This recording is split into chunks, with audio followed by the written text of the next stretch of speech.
Welcome to the Next Brave Step podcast. My name is Chelsy Weisz. Each week, we'll dive into how you can cultivate more joy, curiosity, and dare I say confidence to show up and do the work to achieve that vision of your life that maybe you've been just a little too afraid to even whisper out loud to anyone else just yet.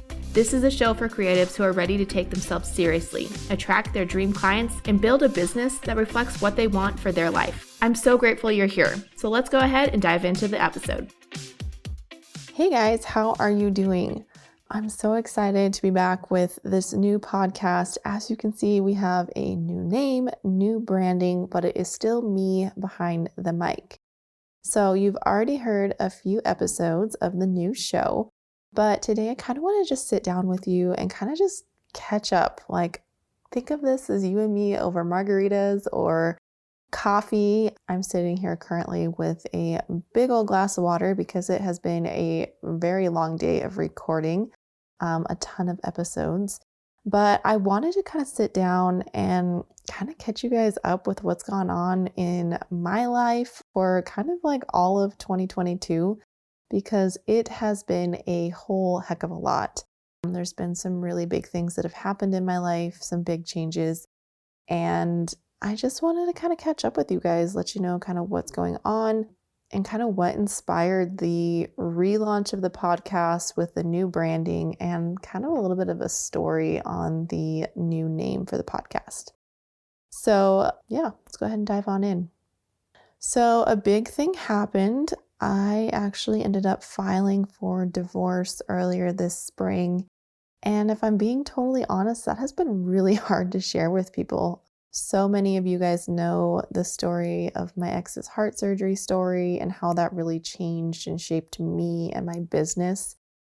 And, you know, it's the way that I told the story, it really seemed like, you know, it ended on such a beautiful note with everyone living happily ever after, right? And, you know, that really wasn't, it hasn't been the case. You know, I was really good at painting a really pretty picture to everyone, friends and family included, but that wasn't real life. It wasn't being totally honest, even with myself, with how things were going in my life and in our relationship.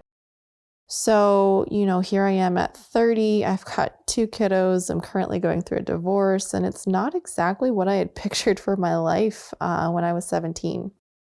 And while I realize I don't really owe anyone an explanation or my entire life story, I do want to go ahead and share, you know, a little bit of what has transpired over the past 8 months, because it really has, you know, inspired the rebrand of this podcast and kind of a rebrand of myself. So in December of last year, I had, you know, a really big breakthrough with some past childhood trauma.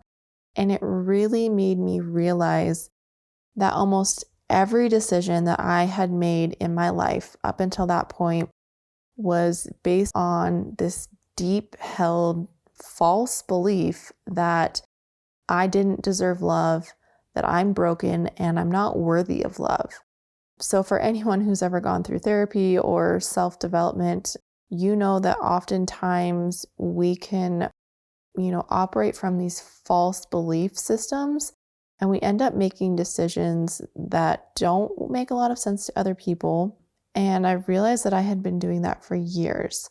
I had really been trying to earn love and acceptance and adoration and praise from people while still sabotaging that all at the same time.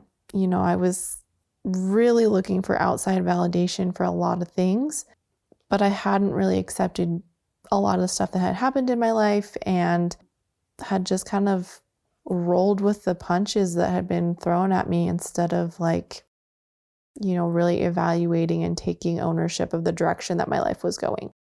So without getting too deep into the specifics of things, I had realized that, you know, I had been doing this in my marriage, and in the first the first week of January, I told my husband that if things kept going the way that they were going with our marriage, that I didn't think that I'd be able to do it anymore. And that I really wanted a lot more out of my life and out of our relationship. So January and February were real tough for us. We actually ended up starting marriage counseling with our pastor, and we met every Wednesday night for almost 2 months, starting in February. And, I made a lot of mistakes in our marriage, and I'm not proud of those mistakes. And they really created some pretty deep scars. And at the same time, I had also been on the receiving end of some pretty harsh words and some pretty not so fun emotional hardships. Bottom line is that we had both done wrong. And when it came down to it, we just really wanted different things out of life. And we had some pretty different values and ideals of how a marriage should look and how it should work. So in April, I actually moved out of the farmhouse and into my own house just down the road. I'm only, I think, like 6 miles from my ex's house, and I've continued to photograph weddings this year. And while I love photographing weddings, like it is definitely something I'm going to continue to do, I would be lying if I said it wasn't hard sometimes to listen to the vows that I'm hearing these people make on their wedding days, knowing that I too had made those vows, but now they're broken. And it's been kind of hard. Like there's definitely been times during weddings where I am just like, I get a little emotional, and I'm glad that I have a camera in front of my face and that I have a job to do versus just like really sitting there and soaking everything in. So right now, my ex and I are splitting custody with the kids, just about 50-50. We kind of base it around his work schedule because he works that 8 and 6 work schedule, which has been really nice for the kids because they don't have to go into any daycare because we never really have done daycare for them. So we're able to keep that the same. And I'm kind of tending to work on the days that the kids are with him, and he works on the days that the kids are with me. So they really get to spend a lot of focused time with their parents, depending on which parent they are at for the week. So that has been super, super great. I've learned a lot of things about taking care of a house. I've always been pretty independent and figured things out. Did a lot of like the ag classes in school. And so, nothing has been too terribly hard, but I have definitely picked up some new skills. Just last week, I completely took all the inner workings out of my toilet and replaced it because it was leaking pretty bad. So that has been fixed now. I learned how to install flooring and how to replace a shower head. And all I can say is thank God for YouTube, because I do not know what I would do if I could not look up how to do stuff and how to learn things online. So that has been quite the adventure there. I do have a garden going this year. As far as the cut flowers, I am kind of mostly focused on the dahlias because I had a ton of dahlia tubers that got sent to me this spring that I had ordered last fall. Clearly not thinking that I was going to be moving houses or anything along those lines. So I have like 200 dahlias that are growing right now, and I'm really excited for those to start blooming here the next month or so. It's been a really good, almost therapy for me to get out and play in the dirt. I have started dating again, which is so strange. The guy that I'm dating right now is actually a guy that I used to date a long time ago. So I never really, or I haven't like waded into the waters of meeting anyone online or like going out on dates. He does live out of state, so we're doing like the long distance thing, which has been kind of hard. It kind of sucks. But in the long run, it's really made us strengthen our communication skills. And it's been fun to travel a little bit more. So I've been going down to see him, and he's coming up here to see me next month, which I'm really excited about. And he's going to meet the kids in person, but we do a lot of video chatting, and he's met the kids on video chat, which has been fun to watch them kind of like come out of their shells a little bit around him. But it's been strange, but it's good. I am so darn happy right now in this season of life and this stage of life and just where I'm at. So I want to kind of share a little bit about the name of the podcast. So as you can see, it's called the Next Brave Step Podcast. And that kind of all came around from my word of the year. So last year in the beginning of December, Like before I had ever even thought that I would be getting divorced this year, I had sat down and wrote out some goals and had really started to try and pick out a word of the year. It's something I try to do every year, and it's, I don't think that's anything new. Like that's not any crazy new thing. A lot of people pick a word of the year.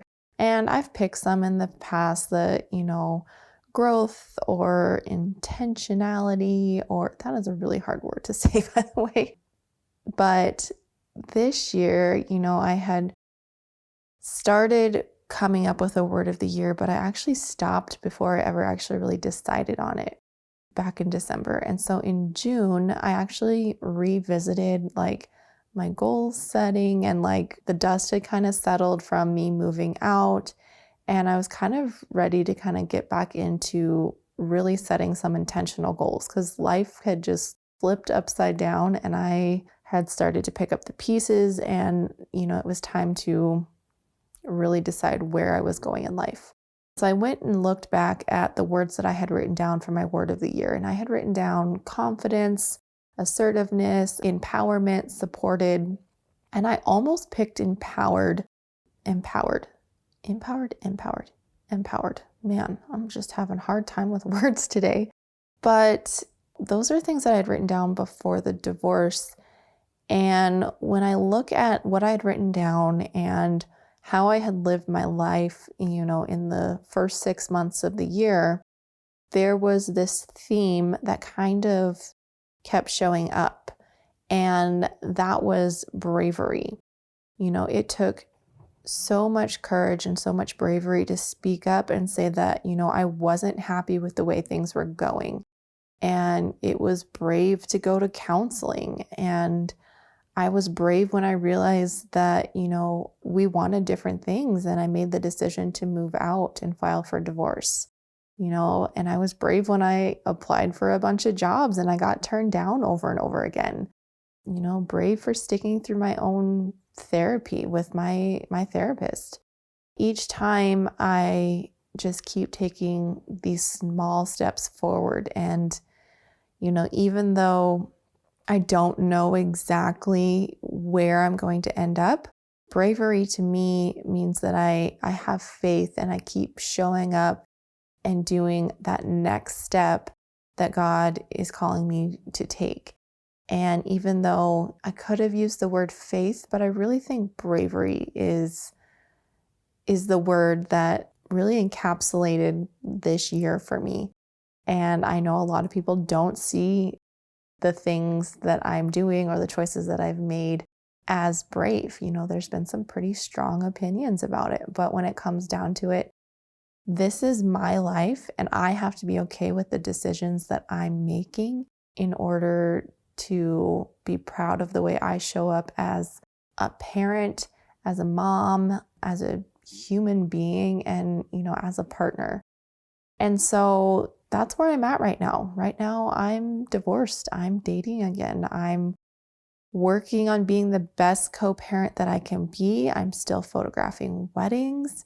I've been traveling a lot more to, see my boyfriend, and I've been really leaning on a lot of friends and family.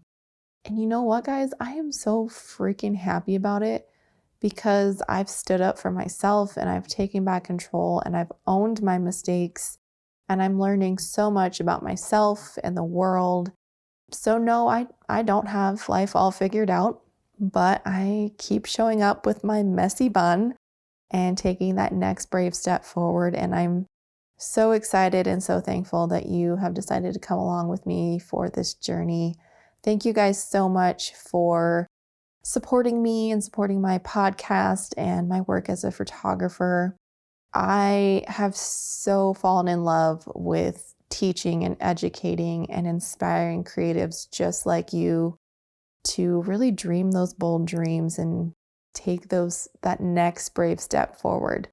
So thank you again so much for your support. And I cannot wait to see how this podcast grows and how it evolves, because I think, we as humans we're not on this straight path. It's not this perfect trajectory of like start here and end here and take these steps along the way. all of our paths are going to look a lot different. And as long as we show up as authentic to ourselves as possible and really lean into making decisions and choices that feel right, really doing those gut checks, then you're going to succeed no matter what. Even if you quote unquote fail the first time around, as long as you're able to learn something from it, you are not really failing. You are really just learning something to take into that next season and into that next step. So that is it for this episode. Thank you guys so much. I know this episode is a little bit shorter, and I know I didn't dig in too terribly much into the specifics of the divorce, and maybe that's stuff that I'll share later on. But for right now, this is what felt right to share. And yeah, that's it for today, guys. Thank you so much for joining me, and I'll see you in the next episode. Bye. Thanks for listening to the Next Brave Step podcast. I hope you enjoyed diving deep into all the tips and tricks that you can use to help cultivate more joy, curiosity, and courage to create the business that works for your goals, not the goals of others. If you enjoyed today's episode, I would be so grateful if you could share it with others and leave a rating and review. As always, you can head over to the nextbravesteppodcast.com to download your free list of 55 blog post ideas for photographers. You can also find all the links and resources there in the show notes. That's it for this episode. I'll catch you next time. Bye.